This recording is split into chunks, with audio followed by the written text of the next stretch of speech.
कल्याण नजीक शहाडमध्ये दरोडा टाकून तरुणीची हत्या करण्यात आली आहे। प्रिया दरवाडे असे या तरुणीचं नाव आहे।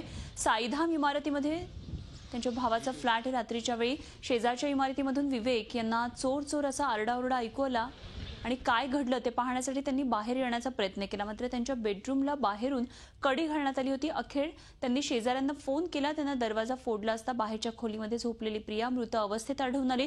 खोलीत सुरू असलेल्या पंख्याच्या आवाजामुळे बाहेरच्या खोलीत काय घडल्याचा अंदाज आला नाही असं विवेक यांचं म्हणणं आहे। शवविच्छेदनानंतरच प्रियावर शारीरिक अत्याचार झालाय का हे समजू शकेल असं पोलिसांनी सांगितलंय। दरम्यान विवेक यांच्या पत्नीचं मंगळसूत्र आणि प्रियाची सोनसाखळी चोरीला गेलेली आहे। गेल्या आठवड्यात याच परिसरामध्ये एका वॉचमॅनचीही हत्या करण्यात आली होती, त्यामुळे परिसरात भीतीचं वातावरण आहे। चोर आत शिरला आणि सोफ्यावरती झोपलेली यातील मयत हिच्यावरती हल्ला केला। तिनं विरोध केल्यावरती अंदाजे 1,60,000 रुपये किमतीचा माल चोरून घेऊन कंपाऊंडच्या दिशेने तो पहाटेच्या अंधारात पळून गेला।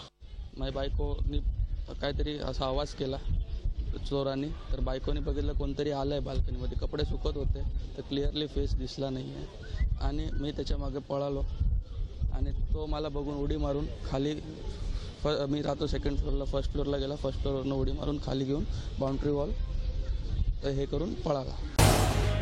झी 24 तास रहा एक पाऊल पुढे।